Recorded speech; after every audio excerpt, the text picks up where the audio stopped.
Justice Gorsuch. General, just a few questions following up on the major questions discussions you've had. You say that we shouldn't be so concerned in the area of foreign affairs because of the president's inherent powers. That's the gist of it, as I understand it, why we should disregard both major questions and non-delegation. So could Congress delegate to the president the power to regulate commerce with foreign nations as he sees fit? To lay and collect duties as he sees fit? We don't assert that here. That would be a much harder case now. In 1790, isn't that the logic of your view, though? I don't think so, because we're dealing with a statute that was a carefully crafted compromise. It does have all the limitations that I just talked about. But you're saying we shouldn't be concerned with. Yeah, I want to explain to me how you draw the line, because you say we shouldn't be concerned because this is foreign affairs and the president has inherent authority, and so delegation off the books, more or less. And if that's true, what would prohibit Congress from just abdicating all responsibility to regulate foreign commerce, for that matter, declare war, to the president? We don't contend that he could do that. If it did, why not? Well, because we're dealing with a statute, again, that has a whole. I'm not asking about the statute. General, I'm not asking about the statute. I'm asking for your theory of the Constitution and why the major questions and non-delegation, what bite it would have in that case. Yes, I would say by then you would move from the area where there's enormous deference to the president, actually both the political branches, where here there's inherent authority, and piled on top of that there's a broad delegation. You're saying there's inherent authority in foreign affairs, all foreign affairs. So regulate commerce, duties and tariffs and war. It's inherent authority all the way down, you say. Fine.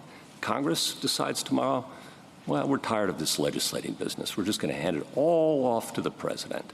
What would stop Congress from doing that?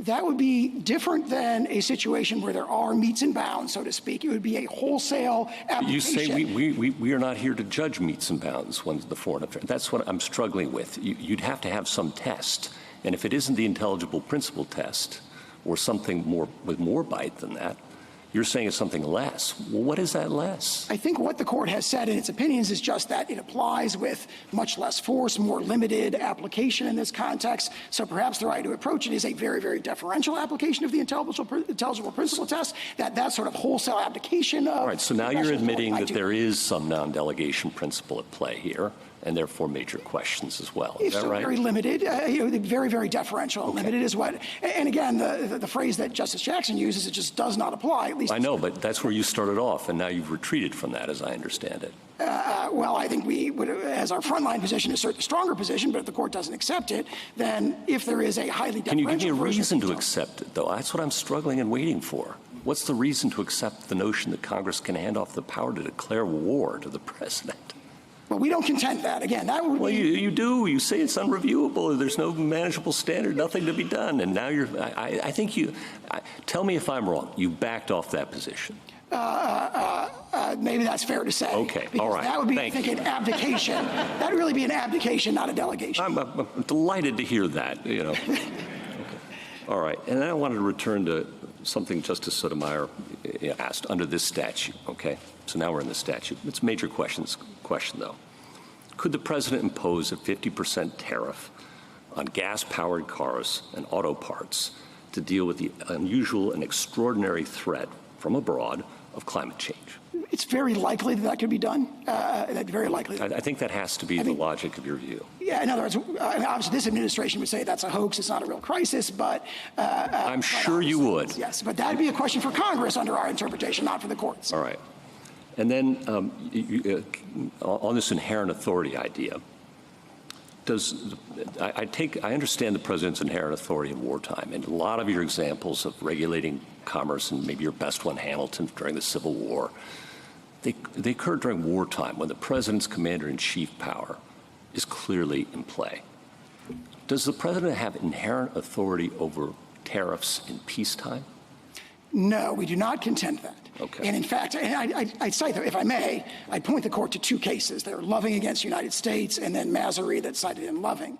Those are situations. Hello, I'm Ana Cabrera, reporting from New York. You've been listening in now to about an hour of the arguments before the Supreme Court dealing with the legal authority of the president to enact his sweeping tariffs. And I want to bring in our great panel of experts just to get a little bit of analysis of what we've been hearing, what the questions mean, the arguments from the administration, which is the only side we've heard from so far. We'll go back in momentarily to hear from the plaintiffs. But joining us again is Lisa Rubin, Ron Insana, Catherine Christian, and Chuck Rosenberg. I'm going to pick up where we left off before these arguments. And Catherine, let me start with you. Just initial thoughts on what stood out so far. Well, he's still speaking, but Justice Gorsuch just asked, could a president impose a 50% tariff on gas-powered cars due to climate change?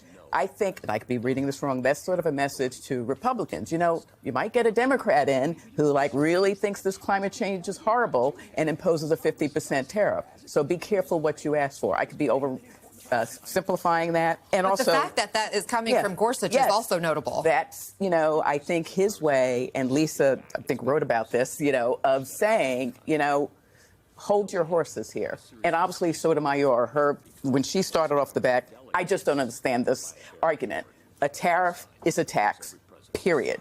And I asked Ron, is there any economist that says a tariff isn't a tax? And he said no. So it's not my area, but I always thought it was a tax. Broad takeaways, Ron, for you? Yeah, look, I mean, unfortunately, they're not dealing with whether or not there is an actual economic emergency. That is, foundational to other questions about the presidency. I wish they were dealing with that because the president has cited multiple emergencies for the imposition of this particular set of powers. He's talked about the fentanyl crisis and the trade deficit. Those are the two key pieces and of emergency justification. Raising revenue and using it as a bargaining chip in trade negotiations with other countries, all of which appear to be the trade deficit itself being the central emergency here, which we've had trade deficits since the 1970s.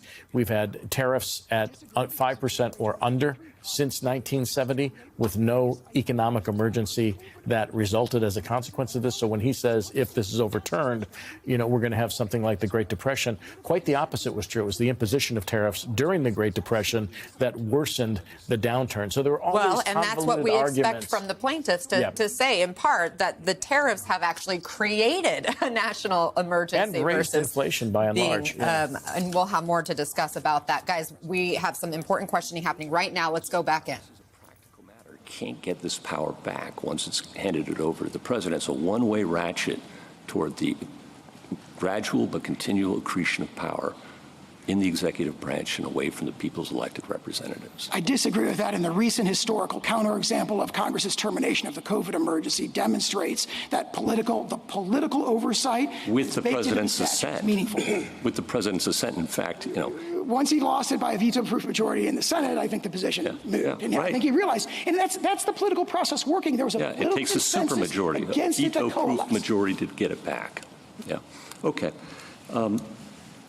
One other question. Do you think tariffs are always foreign affairs? I do think they would. I can't think of a situation where they're not foreign facing. If you're talking about tariffs on imports, I mean, maybe there are other tariff contexts that I'm not aware of, but yes, they typically would involve a foreign affairs thing. However, as in Gibbons against Ogden, if they are revenue-raising tariffs, they would not raise the same sort of foreign affairs issues as regulatory tariffs, which are imposed not for the purpose of raising revenue, but to induce foreign powers to change their behaviors. So revenue-raising tariffs are not foreign affairs, but regulatory tariffs are. I don't think a revenue-raising tariff would be foreign affairs to the same degree, at least. I think it has a foreign application, obviously, but I don't think it would raise the same issues. Okay. Thank you, General.